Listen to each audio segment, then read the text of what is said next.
El mercado paralelo está en 267 pesos.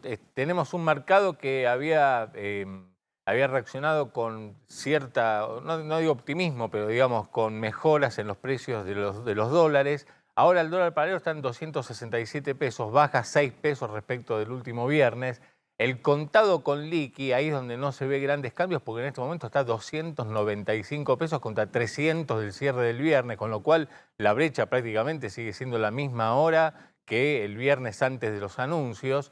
Los bonos están levemente hacia abajo, o sea, no hubo una reacción del mercado donde diga, bueno, ahora lo fiscal justamente va a aparecer en este gobierno, hubo una señal de que no van hacia más kirchnerismo, sino hacia más ortodoxia. Bueno, eso por ahora el mercado no lo ha tomado y vemos esto, baja de los bonos y dólares que a grandes rasgos se están manteniendo en niveles Más récord. allá del día a día, más allá del día a día, estos dólares en este nivel, con el tipo de cambio oficial en 127, el mayorista, es insostenible. Es decir, es una cuestión de tiempo. Es decir, si vos no bajás esos dólares financieros, bueno, van a subir el piso y eso va a significar más inflación. Entonces, el Banco Central, ahora vamos a contar, también quiere una señal que va a subir fuerte la tasa de interés. Vamos a ver en qué magnitud, pero tienen que subir fuerte la tasa de interés. Eso es menos nivel de actividad, todo lo que quieras, pero eso es un incentivo para largar los dólares en cierto nivel si efectivamente confías en que reencontraron un nuevo rumbo.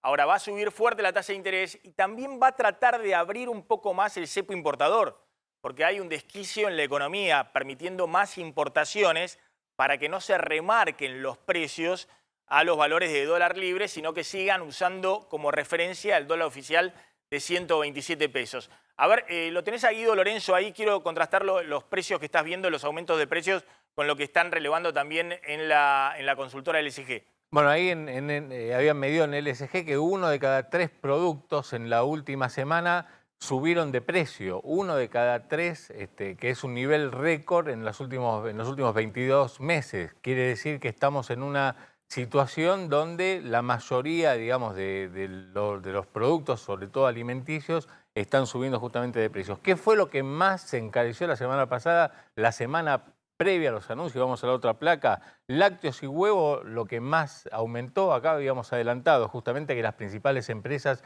habían aumentado 6,5%, todo lo que es panificados 4,9%, el azúcar el 3,3%, bebidas e infusiones el 2,8% y aceites 2,4%. El promedio de la semana, 2,5% de aumento, quiere decir que, bueno, es un nivel que si bien se trata de la primera semana del mes, que es siempre la que trae mayores aumentos que el promedio, que el resto de las semanas, bueno, es un nivel mucho más fuerte de lo que venían mostrando en los últimos meses, lo que ya es mucho decir.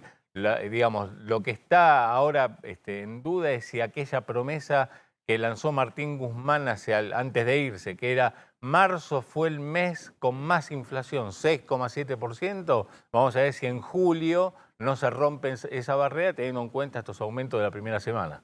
Vos ahí estás viendo la consultora LSG, por eso decía vamos a analizarlo con Guido Lorenzo, que lo tenemos ahí conectado, porque es el relevamiento de Guido que justamente habían hecho la primera semana y que vienen haciendo durante todo este tiempo. Ojo que el tema es cuánto te da la inflación en julio, si estás en la primera semana ya con un piso de 2,5%. ¿No? Porque si julio te da arriba del 6%, bueno, ya hoy el piso de inflación para todo el año está alrededor del 80%. Esa es la discusión. Claro, claro. Y si estos precios, así como puede bajar el dólar, una vez que los precios suben, es muy difícil que se desinflen. Guido, bueno, esto que estamos hablando, te agradezco que te hayas quedado ahí conectado porque justamente estamos viendo tus números, los de tu consultora. Estás viendo ya en la primera semana 2,5% de inflación de julio y esto sigue sumando. ¿Cuál es la proyección en esta dinámica para el mes? Y son valores similares a los que veíamos en marzo, por ejemplo, ¿no? Inflación semanal del 2,5, que bueno, en aquel momento terminó en una inflación del 6,7 y con una inflación núcleo incluso superior. De mantenerse esa tendencia, bueno, uno no podría esperar quizás un índice inferior al 6, entre el 6 y el 8%. Claro que es la medición de una semana, se tiene que ir acomodando a lo largo del mes, de acuerdo a cómo vayan cayendo las distintas medidas y se vaya afianzando el gabinete económico, pero definitivamente lo que vemos es que va a ser difícil revertir la tendencia y lo que vos decías, si la inflación sigue navegando al 5 o 6% mensual, posiblemente, o posiblemente no, eso ya es aritmética, ¿no? Pero vamos a tener una inflación entre el 85 y 90%, con lo cual es un número bastante elevado y deja un piso de inercia bastante fuerte como para el 2023. Claro, no, Para y le mete más presión a esto que quiere hacer Batakis, que es plantarse sobre las cuentas del gasto público, digamos, ¿no? Porque va a haber presiones Sí, de todos lados para compensar, que compensación para los jubilados, para la UH, para todos los sectores que van a quedar atrás de la inflación. sí, uno por lo general escucha esta idea de que la inflación es como amiga del gobierno porque le mejora las cuentas públicas, pero también al mismo tiempo le genera muchos reclamos y un desorden en el manejo del gasto que se hace insostenible. Hoy en día, por ahí conciliado, como hablaba con Facundo recién, por la necesidad de supervivencia o porque la verdad que el oficialismo se asusta porque el dólar cuesta 300 pesos, pero la verdad que ese equilibrio suena como inestable. Mirá, hoy le damos lo que quiera al mercado, pero si de alguna forma se vuelve a acomodar un poco la situación financiera, va a ser difícil manejar el gasto con estos niveles de inflación que licúa salarios, licúa jubilaciones y prestaciones sociales en su conjunto. Ya lo sumamos a Amílcar Collante para ver cómo es este tema del ajuste que anunció en detalle, el ajuste que anunció Silvina Batakis. Pero te hago una pregunta más, Guido. ¿Cómo estás viendo esta dinámica en la cual los precios se te aceleran como si hubieses devaluado, pero no devaluaste? Es decir, el tipo de cambio oficial sigue estando, el mayorista para importación, en un poquito menos que 127 pesos. Pero claro, es un tipo de cambio oficial que muchos sectores dicen es testimonial, porque a mí no me dan los dólares para comprar insumos a esos valores. Y eso está generando una cascada de remarcaciones a tipos de cambio más alto de aquellos que están vendiendo los stocks y no saben qué dólar van a tener cuando tengan que reponer esos stocks. Entonces algunos no venden directamente, operaciones que se paralizan. Y el que vende remarca encima a ojímetro, pensando que el dólar que le van a dar dentro de 2 o 3 meses es mucho más caro que el dólar que hay hoy. Claro, ahí no es tanto por ahí lo que insiste la ministra de decir el dólar actual está en un nivel de equilibrio, sino la expectativa que eso genera hacia adelante o cómo ve el público, o cómo ve el fijador de precios, dónde va a estar el tipo de cambio mañana, porque la verdad que lo que interesa es ese costo de reposición que vos indicás. Si lo veo como que no es sostenible, que de hecho la misma ministra acepta o asume eso al decir que va a emitir el dólar, deuda indexada por dólar, bueno, ahí claramente el que tiene que tomar la decisión de vender dice, te fijo un sobreprecio para cubrirme una devaluación futura, porque esos dólares no voy a volver a acceder a 120, 130 pesos como está hoy en día. Con lo cual, ahí el riesgo que tenés es de correr o de sufrir 2 veces el pasaje a precio del tipo de cambio. ¿No? Porque después cuando se mueve el dólar efectivamente, en algún momento se va a tener que acelerar ese ritmo de evaluación. O porque la inflación lo va corrigiendo, o porque simplemente se va a acomodar en un nuevo nivel. Bueno, posiblemente tengas el traspaso a precio porque van a subir los costos de todas formas, combustibles, etcétera. Con lo cual, me parece que es pagar un costo hoy en día por algo que no estás haciendo, por no estar solucionando el problema, que es ese tipo de cambio que, como indicás, es testimonial. Yo no te digo que esté atrasado respecto a lo histórico, puede ser que esté en un nivel de equilibrio cuando ves la historia. Pero si veo lo que sucede hoy en día, tengo una brecha por encima del 100% y tengo un dólar al cual me restringís el acceso cada vez más en forma más fuerte, con lo cual no creo que esté en un nivel de equilibrio. Ahora vemos después el tema del dólar real, porque justamente no es un dólar que está atrasadísimo como en otras épocas, el dólar de 127, 130. Lo que pasa es que han hecho tal zafarrancho en términos de las expectativas, que después dicen, bueno, me están corriendo, eso el mercado, las conspiraciones. Pero el zafarrancho ha sido del propio gobierno en términos de las expectativas de qué iba a ser para adelante. Empezando con las peleas feroces respecto a si el acuerdo con el fondo sí o no y cómo se implementa. Y eso al disparar los dólares libres a 270, 290 pesos o más, genera en todos los agentes económicos la idea de que el dólar a 130 pesos es un regalo, o que el dólar a 220, el dólar turista, también es baratísimo, y no es un dólar barato 220, que es el dólar turista. Es un dólar alto, pero bueno, está totalmente desfasada frente a la brecha cambiaria. Lo sumo a Amílcar Collante. Amílcar, gracias, como siempre. No estamos en los vivos de YouTube. Vamos a ver si hoy A la noche hacemos un vivo en YouTube también para explicar esto. Yo hoy a la mañana veo un poquito lo que fueron los anuncios, consulto ahí con alguna fuente importante y le digo, ¿pero qué acaba de anunciar Batakis? Acaba de anunciar un ajuste donde ella dice va a ahorrar 600.000 millones de pesos, ¿sobre qué? Y textualmente me dicen, bueno, el que subejecutó hasta ahora perdió.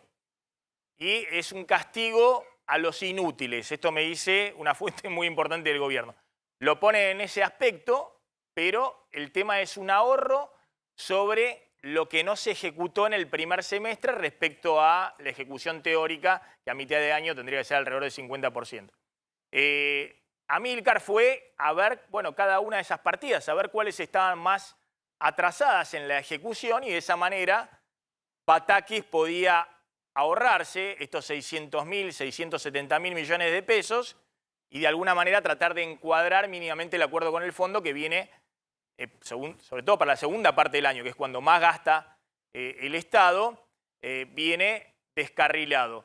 ¿Dónde viste las partidas principales? ¿Qué ministerios o qué áreas son candidatas a que lo que no ejecutaron no lo puedan ejecutar y ahí eso se va a agarrar el ahorro de Batakis, el ajuste de Batakis? Y Maxi, lo que tiene todos los números es la obra pública. El presupuesto prevé un presupuesto de 1,5 billones este año.